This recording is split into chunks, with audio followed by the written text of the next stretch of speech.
is. All right. Tell me. Yeah, it's going, I think. Yeah, let's keep going. We're on roll 5. And yet another edition of the Yesterday Advanced Workshop. But this time, we're doing Pigface. Now what the hell is Pigface mean? Shut up. You'll find out. Oh, thank you.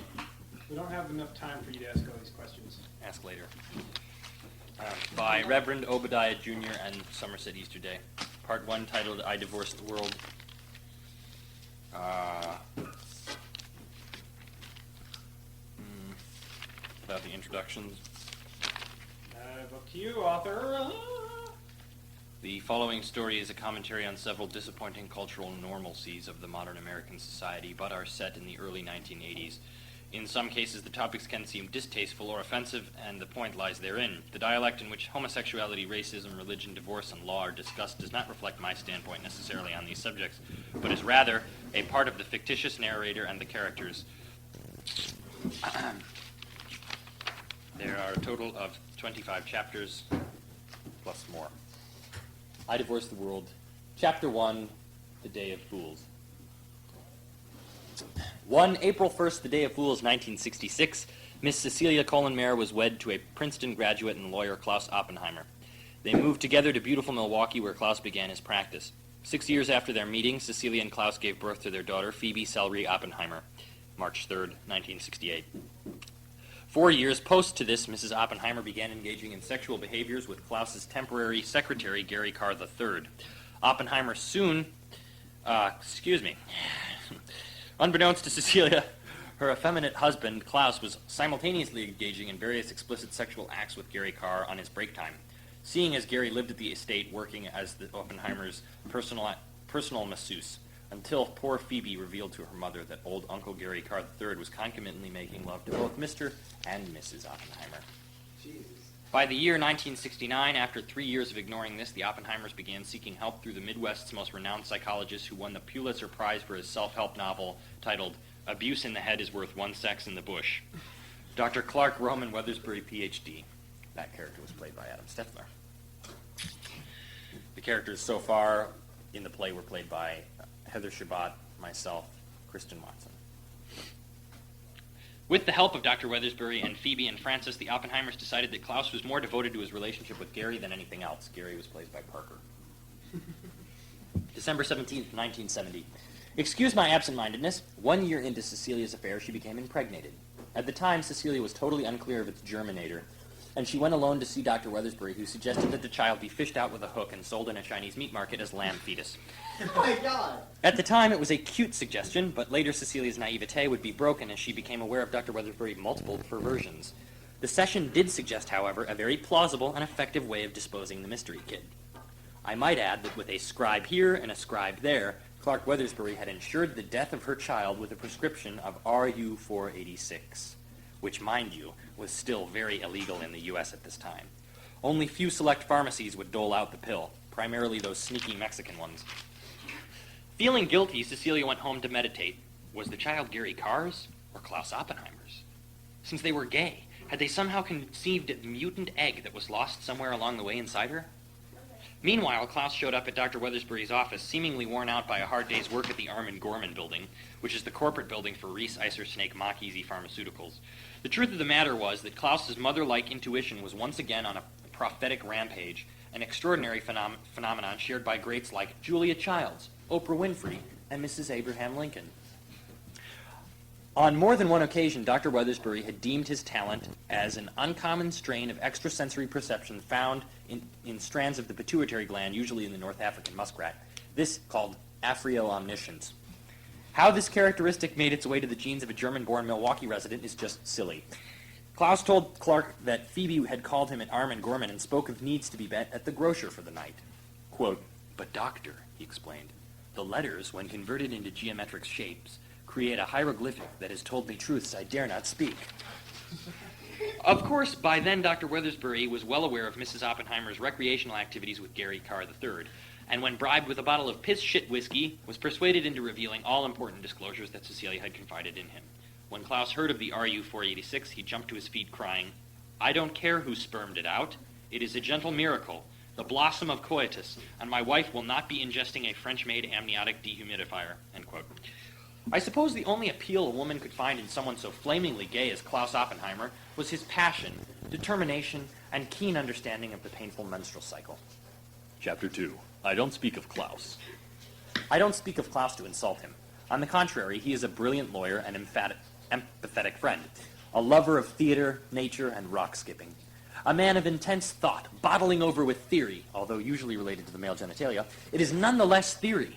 Klaus Oppenheimer is but a malnourished German immigrant who has demonstrated the confidence and assertiveness necessary to seize the world by its oversized balls. I do not venerate Klaus because of romantic envy. I do not praise him for his soiled bed. I do not entreat him out of pity for a silly fag. In this case, it should be recognized that the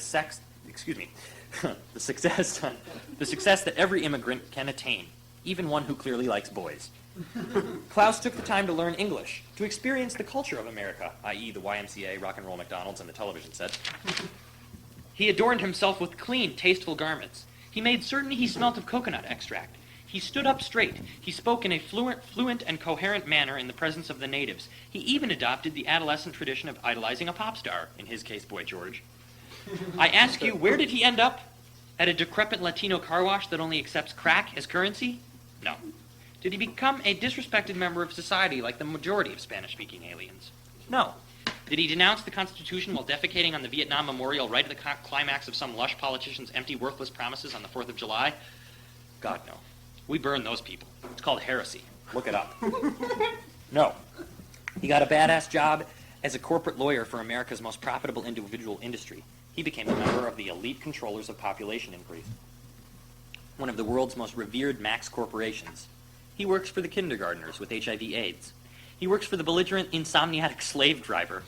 He helps save the little ones and knows when to spare ill adults ages 45 and up. He works for Reese Icer Snake.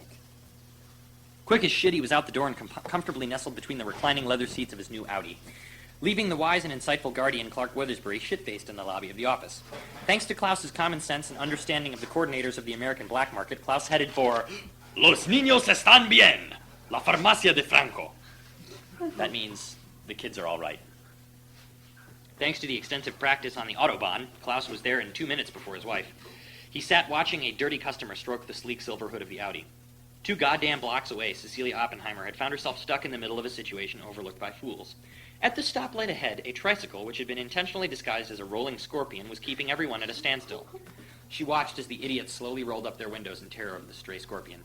She glanced at the script. It read, Dr. Clark R. Weathersbury, Ph.D., clinical psychiatrist. Quote, I'm here for you, end quote.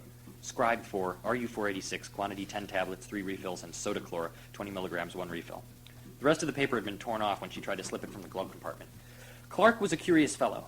He always seemed to prescribe useless random medications along with the needed ones, and almost always requested 1 over the legal limit of quantity of pills per pill box. It was a wonder how such a sarcastic alcoholic was called Milwaukee's best. That's a joke about the beer. Cecilia looked up again, and an overweight pig, as in police officer, was moving timidly towards the tricycle as though he expected it to sting him with the tail that it did not have. Hush, little girl, he said to the tricycle. It was at that moment that Cecilia felt ill doubt. Was it too hot? Was she lost? Had she been slipped some miscellaneous hallucinogenic? Or was she really surrounded by a barrage of shitheads? Had everyone become blind to the point of not being able to distinguish a red and orange tricycle from a 3-inch scorpion? Perhaps she took a wrong turn on the turnpike and ended up in a state where scorpions actually lived. Or maybe Milwaukee was on the brink of apocalyptic retrogression. Klaus was beginning to get irritated. His Tears for Fears tape was tangled, and all he could do was watch the littered parking lot and mismatched cement blocks in the structure of the building. Chapter 3. Advertising onions. On one of the front windows, there was an enormous poster advertising onions that were supposedly waiting to be bought in a crate by the dumpster. And jumping Jesus on a pogo stick, the foul stench which circulated the strip had such a high toxic level of carbon monoxide in it that Klaus began to drift into sleep. I guess it was the noxious gases that were causing everyone within a 12-foot radius of the building to behave like they were starring in a Down syndrome circus. Whatever that is. Skipping ahead now around 10 months. Klaus disposed of the RU-486 and counterfeited the replacements with various weeds and soy sauce. These don't look like pills. These look like weeds and soy sauce. But I'm sure these are just the pills. In the meantime, the marriage went downhill. Klaus was always with Cecilia to encourage her, supervise pap smears, and catch her morning vomitus. It could have been the pregnancy, but Cecilia showed little to no interest with Klaus. Every time he would try and initiate conversation, Cecilia would induce vomiting to interrupt the situation. Hi, honey. I'm sick. And seeing as Gary Carr had been deported to Kuwait to appear in court for massaging without a license, there wasn't much help. Phoebe spent most of her time with Klaus and her friends, claiming that her mom was turning into a, quote, cranky bitch, yeah, end quote. It was getting to be that month, and suddenly, in resentment towards his self-centered wench of a wife, Klaus got together with Clark Weathersbury to set up a vaginal investigation. Klaus could no longer understand why, if the child was Gary's, why he was spending all of his time watching Days of Our Lives and Mr. Belvedere with his increasingly Hitler-like wife. That son of a bitch Gary showed up on the morning of the day of the kid's birth. I guess he was jumped 7 or 8 times on his way to the courthouse bathroom. Both Klaus and Cecilia were delighted to have the lust void filler back. There was a lack of sexual enthusiasm, seeing as Klaus was blatantly gay.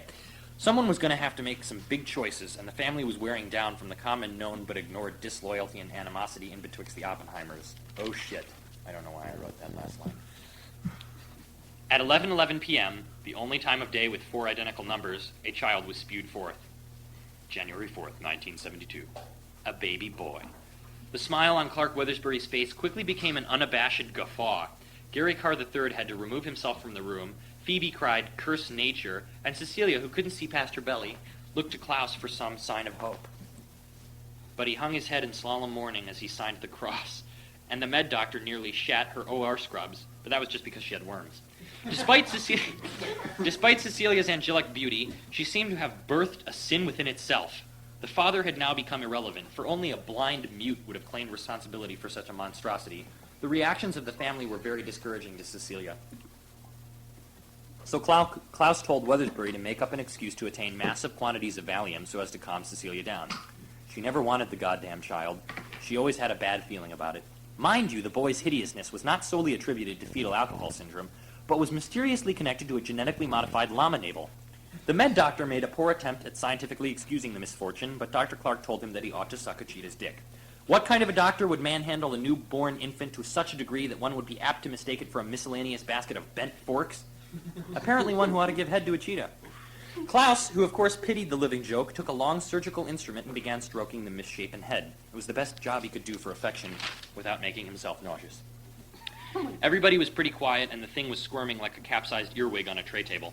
The doctors had adjourned and done nothing with the baby. It was still attached to Cecilia. Grinning, Dr. Weathersbury was the first to point that out to her, since she could barely raise her head. Despite the sedatives, she proceeded to scream rather loud at the news, crying, get it off, damn you." It was a couple of minutes before any of them dared to approach the flailing limbs of the hereditary beast, but finally Clark located a hypodermic needle which he filled with sulfuric acid. It's about the most ridiculous thing in the whole book. He squirted because they keep that stuff in hospital rooms. He squirted a shitload of it on the umbilical cord and took a photo as it disintegrated like angel hair cake in the sink. Chapter 4. For some reason, Clark. For some reason, Clark seemed to be the only one amused by the grim situation. He began drinking from a flask of bourbon and rested in an extra horse chair. Cecilia was in and out of deep sleep stages, and occasionally one could distinguish a swear word, but otherwise she was unresponsive. No one knew where the hell Gary had fled to, which made him look very suspicious in the common unspoken question, who would do this? In the midst of watching the infant slowly die naked on the plastic tray table, Klaus was on his feet and began to prance around in a dither, lisping in a high, panicky voice about what he needed for the thing. Of course, no one could even understand anything he said when he got like this, and frankly, the family showed virtually no emotion for the neglected mutant except disgust.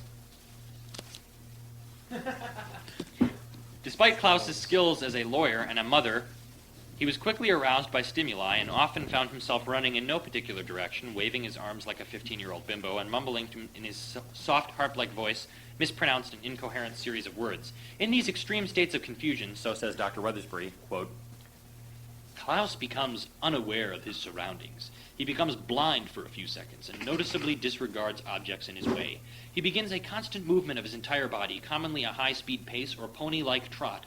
Oftentimes his senses are dulled, enabling him to do extraordinarily stupid things. Also a constant guttural gargle.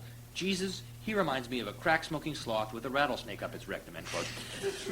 Klaus went dashing for the latex gloves and tripped over the cord to a Casio boombox that his daughter had smuggled into the DR. He tumbled inadvertently, causing the foot of his wife's bed to rapidly decline and therefore the headboard shoot straight into the bottom of a heart monitor. Weathersbury, who was getting pretty drunk, was getting into the scalpels and prongs and was throwing them towards the delivery table like roses to a stage. He found this spectacle to be rather dandy and wished he hadn't wasted his last picture on the rat's umbilical cord. Throughout the course of this, Phoebe shook her head in embarrassment and shame, but not for her brother. She was scornful at her mom and dad, who merely glanced at the deformity and let it flounder there, dying as they attempted to nap. Klaus put the rat in a grocery bag and carried it to what he thought was an incubator. "Look, he's throwing the baby in an iron lung," laughed Clark. "Aw, shucks. This is why I come to work and drink." Rather than calling for a real doctor, everyone took comfort in the idea that the child was now confined behind thick glass barriers. How this equates to safety, I can't say. Klaus was beginning to come down from his unnecessary mania. He reached for the flask from Clark, which was empty, but Clark's always got two. They both stood up to go for a late-night hospital stroll. Klaus told Phoebe to stay and watch the baby so it wouldn't die or anything. "God, Dad, I think it can fend for itself."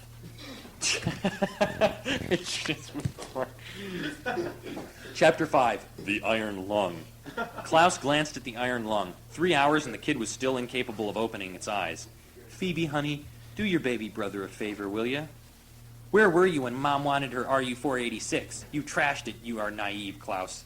"Don't call me by my first name," Weathersbury interjected. "Yeah, you stupid bitch, you." Clark went off laughing at himself as he moseyed on towards the radiology unit. Klaus stood with his daughter. He took out a $20 bill, then a $5 bill, and finally a fraction of outdated Jamaican currency. "So here's what. You go to the cafeteria, eat some food, and start thinking of a name. Okay, sweetie? After all, he is your brother in some bizarre fashion." A good deal thereafter. Well, the description of what happened that night in the hospital can be used metaphorically to describe the interactions and state of the family's ability to function.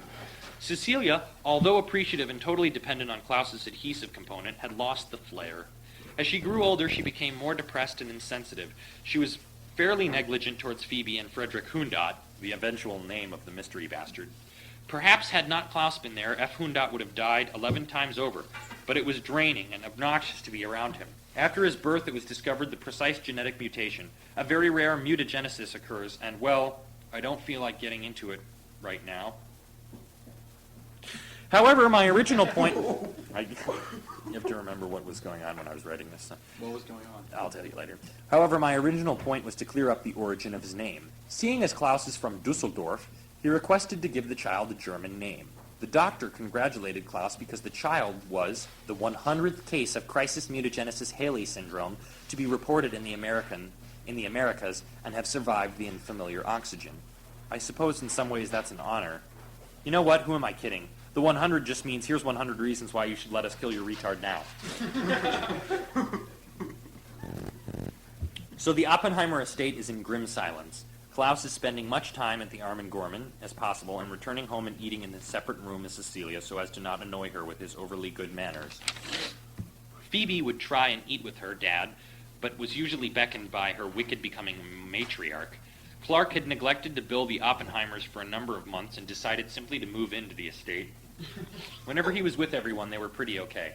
Gary Carr III had not been seen by the house since F. Hundot's birth. Despite Klaus's efforts to find him through the internet and the U.S. search, it was futile. Gary was through with the Oppenheimer soap opera. It was too sad. Aside from the benefits of comfort, Clark brought the germ of alcoholism into their household, and Cecilia was the first to enroll. Klaus soon could not stand her. He was wasting his time, energy, and wealth on a rapidly sickening woman.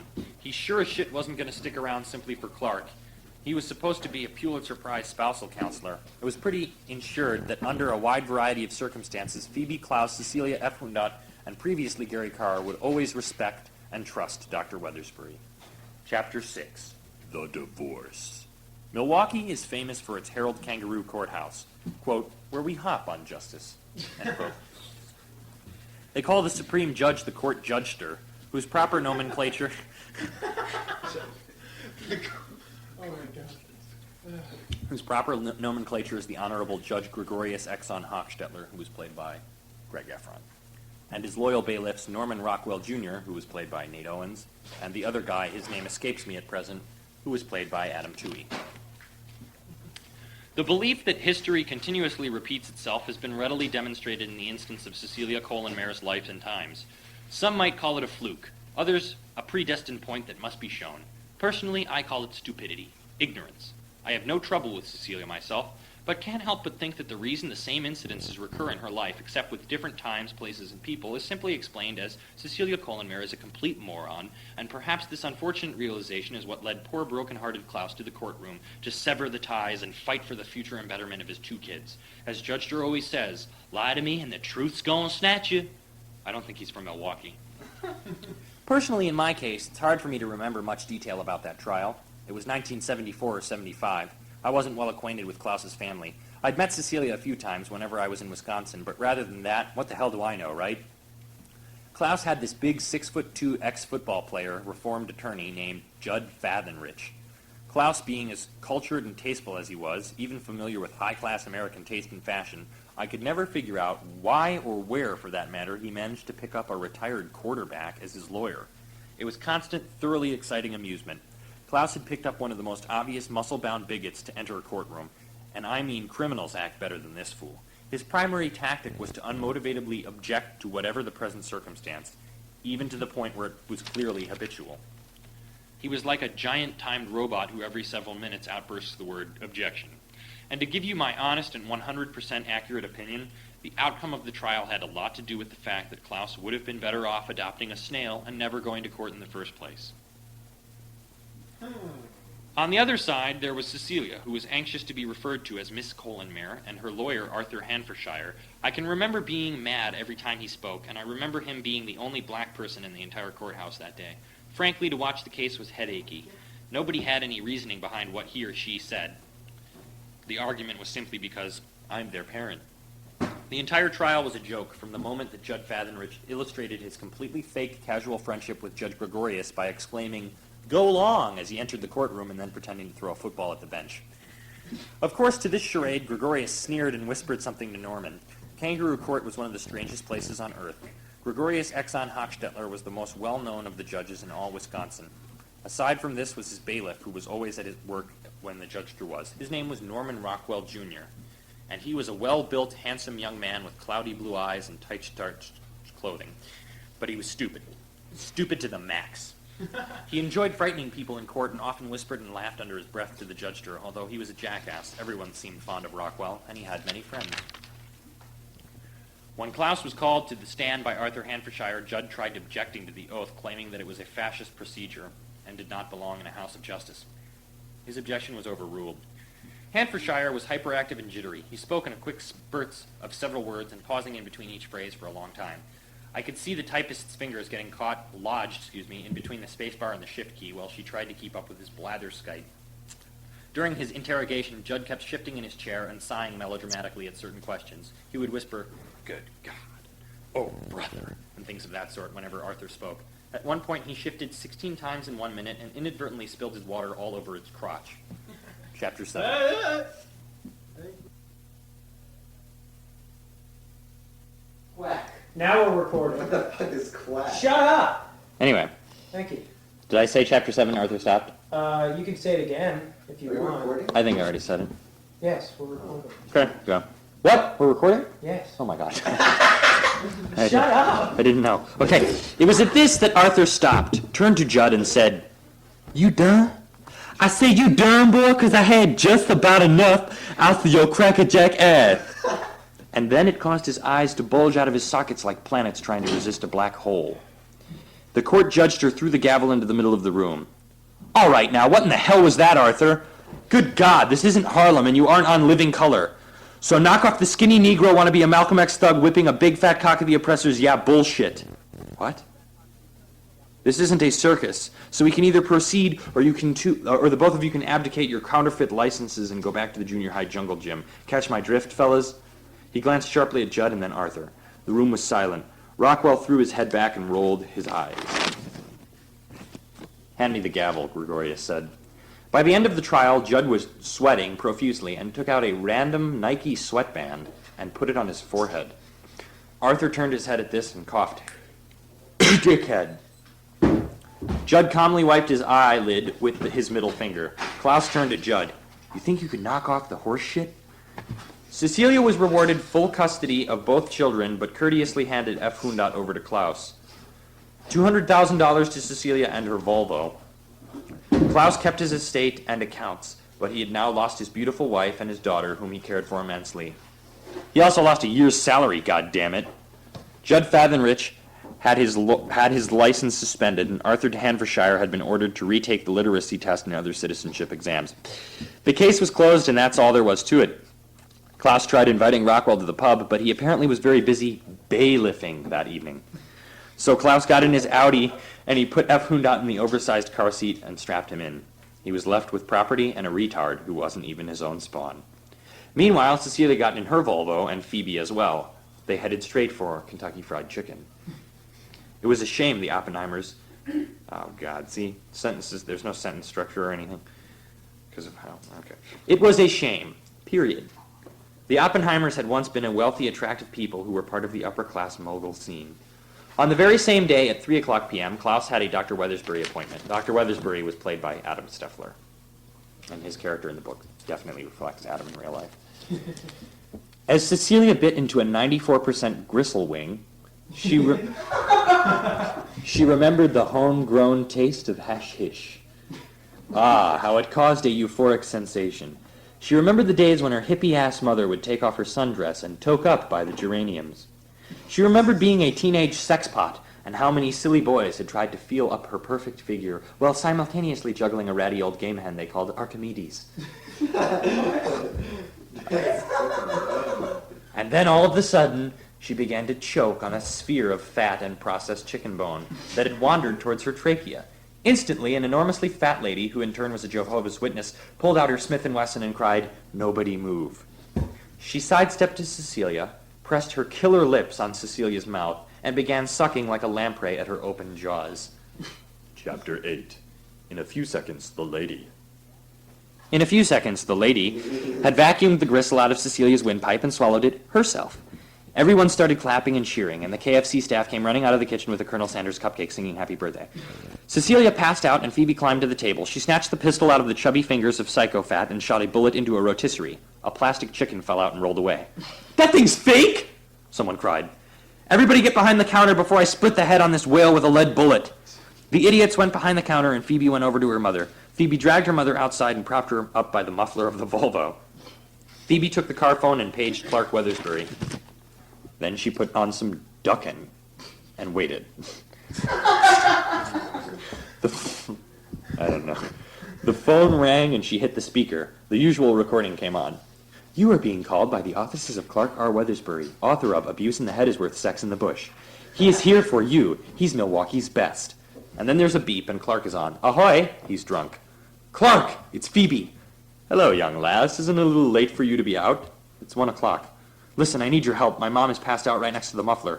"Phoebe, whatever you do, do not turn on the engine." "We need an appointment." He glanced at the clock, but was unable to distinguish the numbers. It looked a lot like a horseshoe, he thought. He poured some tonic. "At 3 o'clock, he mumbled. "What?" "I said at 3 o'clock, okay? Clark, I have no idea what you're saying to me." Then the conclusion recording came on. "You were just called by Clark R. Weathersbury, Ph.D., clinical psychiatrist, and personal Jesus. This phone call cost $1.25. I don't know whether he forgot or what, but Cecilia and Klaus were about to reunite in front of their personal Jesus at 3 o'clock p.m. But however I must explain, and am doing so, there was something that would stand in the way of their unintentional rendezvous, something so horrid I must officially begin the story again.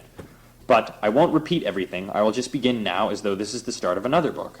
But it is all part of the same. The next is just part 2, or in the play, Act 2 of I Divorce the World, Azol das Ende. And now the next part.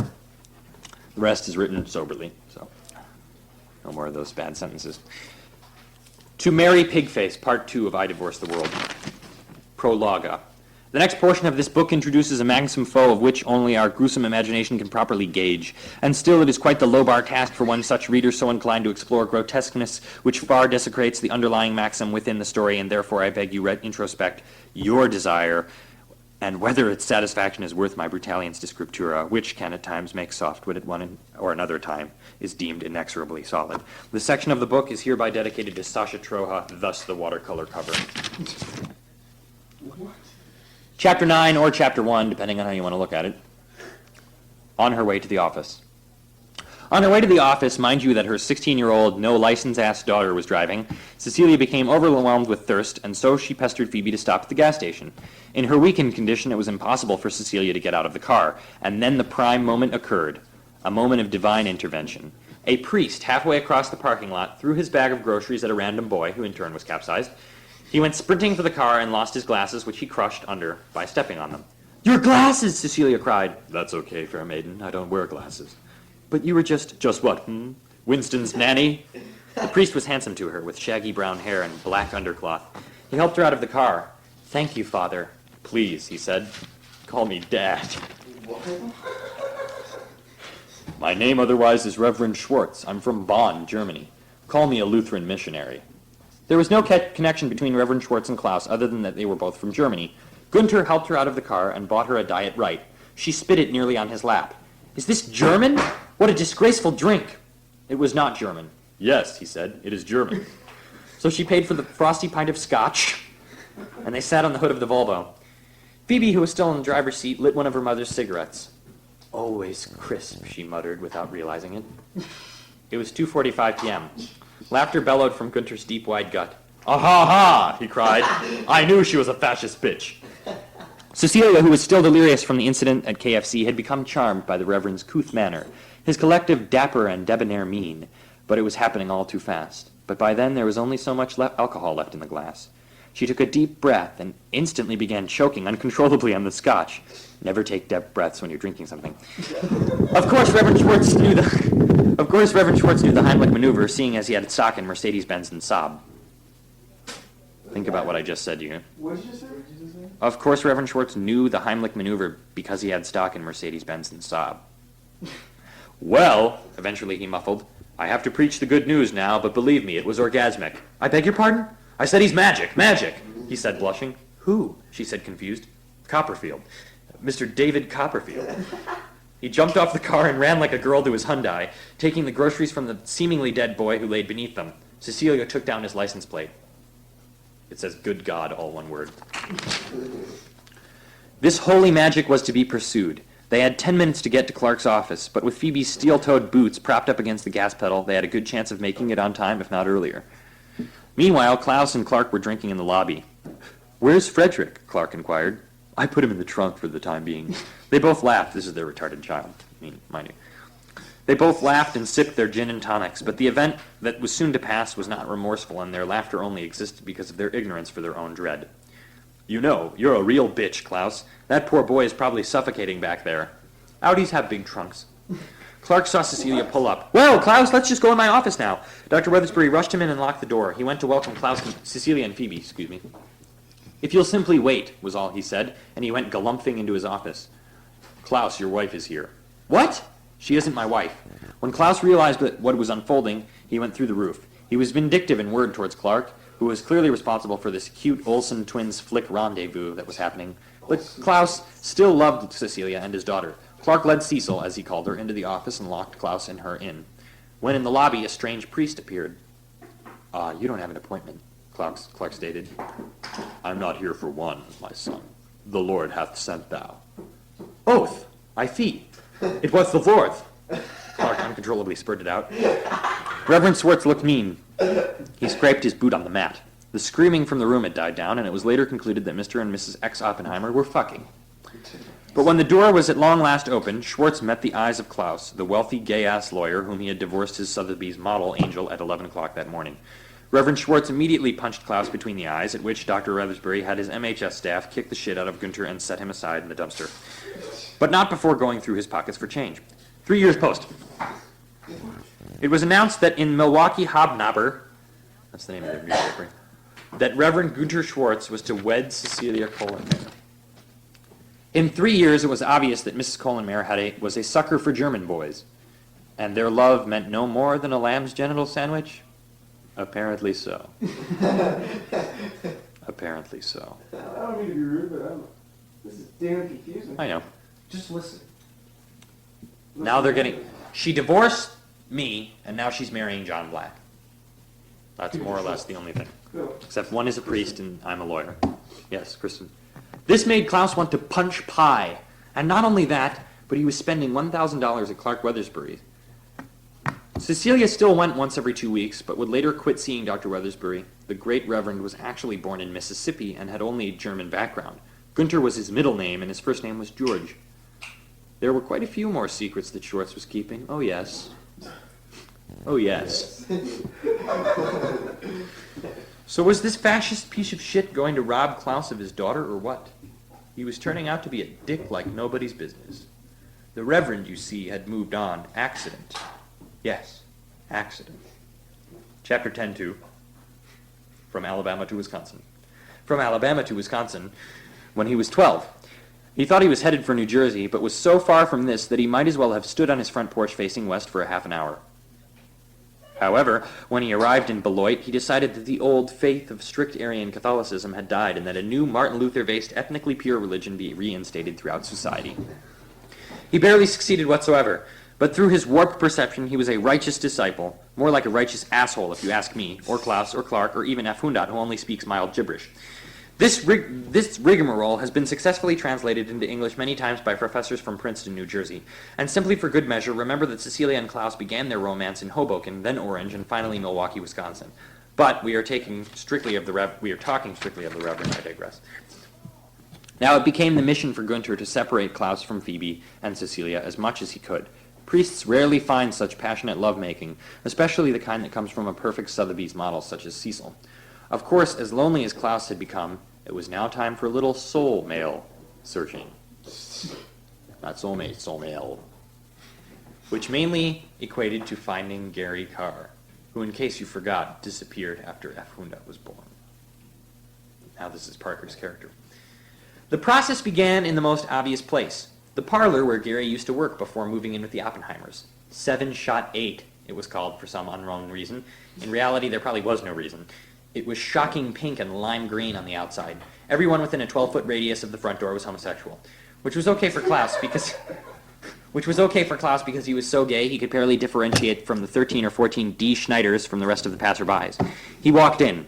Buzz, the head hair cutter, came scripping across the parlor. "Klaus, you were so absent!" He rolled his eyes like a schoolgirl and took Klaus by the arm into the lounge. "Okay, people. Big boy needs a little snippety-snappity." Buzz clicked his gay little buckle shoes and cracked his gay little knuckles and ran a bunch of gay men come running out of every door like gay ants carrying shampoo and super gay conditioner. Sounds pretty gay. Throughout the uninvited haircut, Klaus explained his dilemma to 7-8 staff. It was they who recommended a detective named Harrison George, like the Beetle. "You know, he is buff like Mr. Clean," cried a no-name fag. Klaus by then was all gayed out, and so he left. His hair had been beaded like a teenage girl who just got back from Cancun, Mexico. Even Klaus was embarrassed. He drove down 3 streets toward Mr. George's house, or office, but the traffic had stopped. 6 or 8 cars ahead was a dark blue Hyundai, and Reverend Schwartz was driving alone. There was smoke rising off the street ahead, and whistles were blaring, as well as the spinning of unoiled wheels. Klaus locked the Audi and got out. He headed for Schwartz. Holding his keys by his palm, Klaus slapped the top of the car and began to key the paint, making a hand-sized swastika on the outer roof. "Good day, Father." "Hello," cried Gunther, startled. "What is it that brings you out into the middle of traffic?" he said, sneering. "Don't be a dick-face, George. I just want to know what's going on in this jam here." "It's a scorpion, Esquire," said Gunther childishly. "A flaming wheeled scorpion." Of course, not only did this not exist, but Klaus had not heard of the whole invasion of disguised tricycles that was the plague over the streets of Milwaukee. The Reverend was listening to Ike Turner. There was a copy of Abuse in the Head is Worth Sex in the Bush by Clark R. Weathersbury, Ph.D., in the passenger seat with an empty pack of Pall Malls on top of it. Schwartz started forward hard. "You better get back in your chariot, Esquire. The SS is here to kill the arachnid. Are scorpions arachnids, George? Yes. Klaus left the Hyundai and waved goodbye to Schwartz, who in return flicked him off. There was a peddler stroking the shiny silver hood of the Audi. Throughout the book, whenever he leaves his car, there's always some poor person stroking the hood of it, because it's such a gorgeous car. Klaus kicked it in the gut, and the child scampered away like a dying hog. Perhaps if Klaus could not find Gary, it was time to move. Milwaukee was becoming twice the joke it already was. Besides, Harold Arman and Felix Gorman still lived in Hoboken at the Resicer building. He could always make an apartment out of the law firm Cecilia's mother used to own. Cecilia had forgotten to appeal for it in court, heartless bitch. And so when his head was filled with migrant fantasies, the traffic jam became so fucking miserable to him that he began driving on the sidewalk, plowing over phone booths, newspaper stands, and old useless women. Once he made it into the intersection, he saw the Scorpion and a big black man approaching it with a cattle prod and taser. Klaus rolled down his window and Crisis called, "Take yourselves a flying fuck at a rolling donut." He picked that one up from a Kurt Vonnegut book. And then he sped his car right over the wet painted tricycle, almost killing the Negro in front of it. The paint splashed all over his car and he sped off towards Mr. George's. The black man got on his Huffy and started chasing Klaus, quite surprised when he pulled into the man's driveway. When Schwartz arrived at home that day, Phoebe was in the driveway feeding F. Hundat, who was visiting his mother that day. "Hey, Freddie," called Schwartz from his car. At this affectionate salutation, Fred became most gracious and puked on the grass while fondling his genitals. Cecilia, who was... That's what retarded people do, I'm sure. Cecilia, who was in the kitchen, saw this and threw a miscellaneous shoe at Fred. "Stop that, F! You stop that!" Retards are really charming, in case you didn't know. The truth! Cecilia came outside, for she had also noticed the swastika on her husband's car. "What is this?" she said annoyedly. "No, George, on the roof." Praise the fatherland, He whispered. "What?" I said, "Son of Sam, who would dare inscribe such an atrocity?" The lie was transparent, and without realizing it, Reverend Schwartz had admitted to having written the swastika himself, because Reverend Schwartz actually is racist. See, my character was trying to frame John Black as being racist, but he already is racist. And so without knowing it, he takes credit for writing the swastika, which I wrote. He told lies of a past racism that his father had ingrained in him, and how it since had been lifted. It was all horseshit. But soon enough Cecil would know. It was pure luck that Klaus had tried to frame an already bigot as a bigot. Chapter 11:3. All the insanity began. After that day, all the insanity began. Schwartz began to beat... This is my all-time favorite part of the story. Pay attention to everything I say. This is the best part. After that day, all the insanity began. Schwartz began to beat Cecil, who beat him back, of course. Schwartz set out a cruel and Betty-based diet. He enforced strict obedience, and the climax of his totally ridiculous familial infection was when Schwartz bought a rare caterpillar who was to be christened as the child of himself and Cecilia. Of course, this was mad, but there would be no question that the child would be raised. Cecil began seeking a new psychiatrist. If she didn't make the worm's petri bed, she was beat within an inch of her life with an 8-pound rooster corpse. If the caterpillar was lethargic, she was suffocated between 2 fat men from town, Carl and Leecher. If she called it the worm, she was forced into listening to record after record of Criss Cross, while dressing the cats with hummus and creamy Italian. If she did not sacrifice a pound of F. Hundat's flesh every 6 months to feed the worm, he would make her crawl into a pipe and roll her back and forth, back and forth. It was misery. Absolute horrific hellfire. But Cecilia eventually found a new psychiatrist. A young, handsome, tangential, hyperactive doctor with a flair for freelance puppetry swing sets. His name was Dr. Henry Wolfsheim, and the only notable thing he ever wrote was a senior thesis on freelance puppetry swing sets. What the hell's a freelance puppetry swing set? You guys aren't, like I have any idea what I'm talking about. This is Ollie's character, by the if you couldn't tell by the handsome, tangential, hyperactive. Yeah. This is Ollie coming into the story now. Wolfsheim knew Weathersbury from previous encounters at seminars. He thought Clark was a gas, but he knew that he was also an irresponsible louse. From the first appointment, he could not stand Cecil, but was willing to try and improve her marriage with Schwartz, although he thought it was impossible. Especially considering the circumstance of the caterpillar, which was eventually named in a heated argument midst furious banter to Jesus shitfuck. And that, most disputably, was that. Having had attended one of his Fellowship Pearl Christian Quartz masses, it was clear to Dr. Wolfsheim that Reverend Schwartz was suffering from several different personality disorders and in fact had the capability of experiencing six epileptic seizures at once. These findings were of course not properly diagnosed and thusly argued as nonsense much later on in life. So, apparently, a physician's opinion isn't worth spit unless he writes it down in violent urgency the minute it develops. On the same note, however, Wolfsheim had been accused on numerous accounts of being a Jew, which numerously had been denied. He was almost a Sicilian Arab as far as anyone was concerned, and furthermore, I digress. Their sessions were set to be separate, but due to George's insolent paranoia and insisted that Cecilia was having sex with Dr. Wolfsheim, who factually was fourfold the sex appeal that a coke-nosed priest could ever have fathomed, Dr. Wolfsheim learned quickly to be soft in his approach. For many an instance, he had been sworn at and called a quack, but he still billed the Schwartzes for these run-through appointments.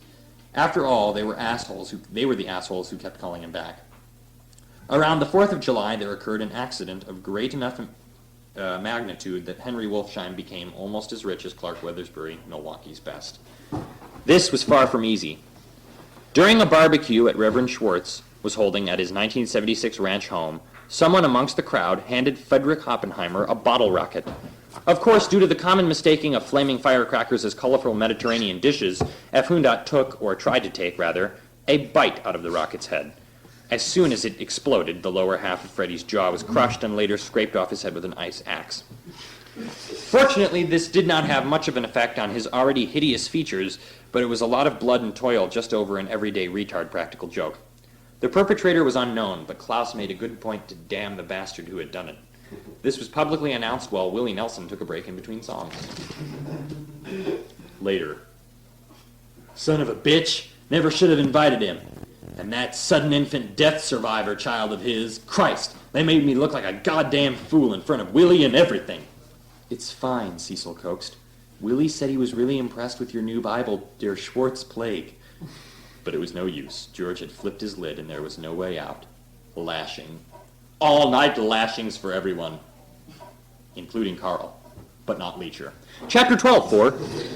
The smell of booze. It was early morning. The smell of booze was heat from Clark's radiator mouth. He had been sitting at his desk all night long. Little webs of spit broke away from his lips as he yawned, and the intercom he hit. Good morning, Dr. Weathersbury. Your 8 o'clock has been waiting 45 minutes now. Are you done with your 7 o'clock? His secretary bellowed. Clark looked about the room. It was completely empty. Clark groaned, back into the phone. Mm-hmm. And then he pretended to be talking to the patient and mumbled, Cheerio, very good, Joe, and here is your prescription. He unlocked the door. He unlocked the door, and Henry Wolfsheim walked in. They both acted surprised by each other. So now this is Ollie and Adam Stuffler in Adam Stuffler's office. I don't know if it's Ollie or Cox. They both acted surprised by each other. Dr. Wolfsheim, surely you're not my 9 o'clock. No, Clark. It's 8 o'clock. I'm your 8 o'clock. That's Ollie all the way. What I mean, Henry, is that I don't recall ever speaking with you. Christ, I haven't seen you in ages. At this, Klaus came stumbling into the room. He was introduced properly to Dr. Wolfsheim, and then the three held a meeting. But not after Henry found out that Klaus was the ex-husband of Cecil's, whom Schwartz had promised to kill. Now, this all does make sense. It's just very confusing, and I don't even really know how to explain it. Just read. Do we want to draw that?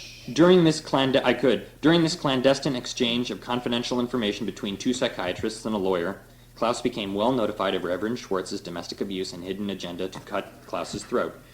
What was unclear to Klaus was why Cecilia would put up with raising someone, or some worm, named Jesus Shitfuck, and not F. Hundat. So my question is, why is my ex-wife putting up with being made to raise a caterpillar, but she divorced me just because we gave birth to a deformed kid? She wouldn't deal with Who's making her do the caterpillar thing? John Black. John Black is this crazy priest that she's married to, and now he's like abusing her, and he's racist, and all this horrible stuff's being found out about him. Furthermore, why she agreed to divorcing himself, but not a clearly psychopathic Reverend Günther George Schwartz. Much of what had transpired made little sense. It was time to get drunk, for only a sloshed bastard could figure out this social perplexing algorithm. Now, let's be calm about this whole thing. I feel I've begun to go very fast, and I'm leaving out many crucial parts to the story. There is so much to recall, that is why. I can remember a good deal about Henry Wolfsheim, but little of his appointments with Reverend Schwartz. It was important for you to understand Dr. Wolfsheim's wholesome nature and kind-hearted approaches toward psychiatry, whereas Dr. Weathersbury took a less suggestive, more demanding approach. Although he was brilliant, his ego outdid id. The two of them disliked one another, but got together superbly. Wolfsheim thought Schwartz was out of his mind and dangerous. Weathersbury said that he was merely ignorant and thus harmless. So Ollie's saying that John Black is going to kill everybody, and Adam Steffler's like, no, there's nothing wrong with John Black. He's not that screwed up. He'll be fine, he's harmless. Of course, the reality was that Gunter Schwartz was both. Although a Mississippian, he used his German background to excuse his racism, and God to justify his unreasonably sadistic lifestyle. And he did it perfectly, just like a psychopath would. Wolfsheim saw that he was respected by the greater metropolitan population of Milwaukee, and this frightened him. To Weathersbury, the greater metropolis was a barrage of idiots who, if harm should result, deserved whatever resulted from George Gunter Schwartz's veiled racism movement. Of course, nothing was at risk for Clark Weathersbury, except his patience, of course. Wolfsheim had gone to Dr. Weathersbury as soon as he heard Cecilia mention the name. He wanted to find out the reasons why someone wanted to kill me, Klaus, who had been seen on TV before in Reese Icersnake's advertisements. He came to the conclusion after their meeting that it was because of Klaus's obvious homosexuality. Because, those people tend to be against gays, they tend to be against, anything different. Which still did not explain his obsession with Cecilia, who, as you well know, was a gorgeous model with a heightened response to stimulation about her vulva. Anyway, more truth about Schwartz was soon to be revealed through busy and restless detective Harrison George. This is my favorite character. Now, as it was, Klaus had been in a midlife crisis ever since the divorce 3 years ago, had not been able to reach Harrison due to the city's elaborate investigation of the scorpions stopping traffic. For those of you who don't know, throughout the story, there's someone taking tricycles and painting them like scorpions and putting them in intersections and those streets, and everyone keeps thinking they're scorpions, and they stop, and no one will move, and everyone's afraid of them, but they're just tricycles. And the only people that can identify that they're just tricycles are my characters in the book, but everybody else in Milwaukee thinks that they're scorpions. And poor Klaus still had no idea where Gary Carr was, nor who the asshole was who blew his son's chin off at Reverend Schwartz's barbecue on the 4th of July. But in due time, he managed to set up an appointment with Harrison, and that's when things began to get even more frightening than Dr. Wolfsheim had ever suspected, knowing what he knew, which was much less than the truth. So what you're telling me, Mr. Oppenheim, is that your personal masseuse has been missing for 4 years? 3. For 3 years, and now you want me to find him? Harrison seemed annoyed as he creaked in his green leather armchair. Klaus was timid. Yes. I'm afraid I see no danger, no adventure, no good reason to bust my ass to find you a masseuse. There are plenty of them down at 7-Shot 8. Besides, I'm dealing with a massive case on these scorpions. Somebody almost killed me last week while taking one out. A hero. Drives like a jackass, but a true hero. Now, if you'll excuse me, Mr. Oppenheimer, I'm very busy. Harrison turned around and went back to his electronic fishing game. The room was dimmed and filled with cigar smoke. That was me. Klaus was pointing out the window at his Audi to prove that he had almost killed Harrison. Chapter 13:5. Wait, who's talking about the scorpions? I'll get to that later. But remember last week when I was driving and I drove over and I almost hit that black man? Well, now I'm in his office trying to get him to work for me. Well then, respectively, shut the fuck up and get out before you walk into me or something. It appeared that admitting to killing the tricycle was no more helpful than hitting himself over the head with an unabridged dictionary. Listen, Detective George, I'm in a real bind here. I'm trying to find my wife's Mr. I'm trying to investigate who blew up my son's jaw at Reverend Schwartz's barbecue. At that moment, Harrison wheeled around and dropped his tiger toy. He looked hungry to the max. Did you say Reverend Schwartz, as in the small-time televangelist freak? He has a TV show? Klaus asked. Yeah, it's really bad. But how do you know that snake? Harrison was obviously upset. Well, Klaus went on, my wife divorced me and married him a year ago. Who's your wife? Where's she getting a crack from? The phone rang. Harrison was so upset he let the answering machine run. Hi, this is Detective Harrison George, like the Beetle, except I'm black. Beep! Hey, Harry, it's Arthur. Call me at the club. I'm here to protest against Schwartz's meeting tonight. Klaus looked sick. Is that Arthur Henfordshire? Yeah, my boy! Harry flashed a gang sign. What did he mean by meeting? Klaus asked. Next thing he knew, that's pretty funny. My boy! Next thing he knew, Klaus was with what? Look, will you stop doing shit like that, man? What are we looking at? That's the only thing I did.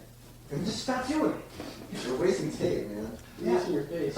Next thing he knew, Klaus was with Harry and Arthur Hanfordshire in cloaks. Reverend Schwartz was apparently doubled as Wisconsin's Grand Wizard of the Knights of the Ku Klux Klan. Klaus was beaten within an inch of his life that night. Fortunately, the Grand Wizard didn't know Klaus was there, but two brutes named Carl and Leecher, who did not like the idea of, quote, two niggers and a fag sneaking into their KKK meet, had the pleasure of bouncing them.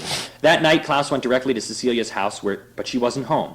The time for warning was not then, but he noticed that the window was open, so Harry and him broke into Phoebe's room. "Hi, Dad," she cried and went running to Klaus. "Darling, you must tell your mother that," but it was too late. A car had pulled up into the driveway. Klaus nearly shit himself and dove headlong into the window, shattering it to pieces. Harry stood around for a couple of seconds. "Who in the Sam hell are you?" Phoebe said firmly. Harry shrugged and stepped out the broken window. It was out of control, magnificently screwy. And that's the third part to this story. But the preparation is inadequate. I can hardly connect Henry Wolfsheim, Clark Weathersbury, Harrison George, Arthur Hanfordshire, Cecilia, Klaus, Phoebe, and Schwartz accurately. But perhaps this third part of the story will accentuate the point of my book. Indeed, what is the significance of Cecilia Colenmare's story? Well, take it in short. We have a gorgeous Sotheby's model, daughter of a private lawyer who marries her mother's young German paralegal, raises 2 kids with him before divorcing him because of his homosexuality. Meanwhile, the 2 addicts of their drunken psychiatrists. But what truly prompted the divorce? Was it simply Klaus's effeminate nature? Or was it a love for their private masseuse, Gary Carr III? Of course not. He was perpetual motion of early 1980s homosexuality. He was a private masseuse, for crying out loud.